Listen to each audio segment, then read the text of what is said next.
28 জানুয়ারি কীর্ণাহারে ডাকাতি কাণ্ডের পর এবার এলাকার নিরাপত্তার স্বার্থে এদিন সন্ধ্যায় কীর্ণাহার থানার পুলিশের পক্ষ থেকে বিশেষ সচেতনতা বার্তা জারি করা হলো কীর্ণাহার বাজার এলাকায়। সংশ্লিষ্ট থানার পুলিশ প্রশাসনের পক্ষ থেকে লাউড স্পিকার হাতে নিয়ে সমগ্র বাজার ঘুরে মাইকিং করতে দেখা যায় পুলিশ আধিকারিকদের। সেখানে বলা হয়েছে, আপনাদের এলাকায় যদি কোনো অপরিচিত ব্যক্তি ঘোরাফেরা দেখে সন্দেহ হয় তাহলে তাকে জিজ্ঞাসাবাদ করুন কোথা থেকে এসেছেন, প্রয়োজনে থানায় খবর দিন। এছাড়াও নম্বর প্লেটহীন গাড়ি রাস্তায় দেখলেও প্রশাসনকে জানানোর জন্য বলা হয়েছে। কীর্ণাহার থেকে অনুকূল গড়াইয়ের report, crime press Bengal news.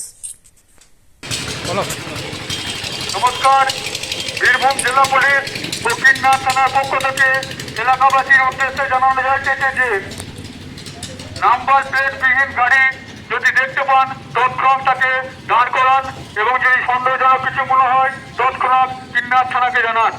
দোকানে বা বাড়ির আশেপাশে যদি কোনো অপরিচিত ব্যক্তি ঘোরাফেরা করে তাহলে তারা তৎক্ষণাৎ জিজ্ঞাসা করুন, যদি সন্দেহজনক কিছু মনে হয় তৎক্ষণাৎ কীর্ণাহার থানাকে জানান।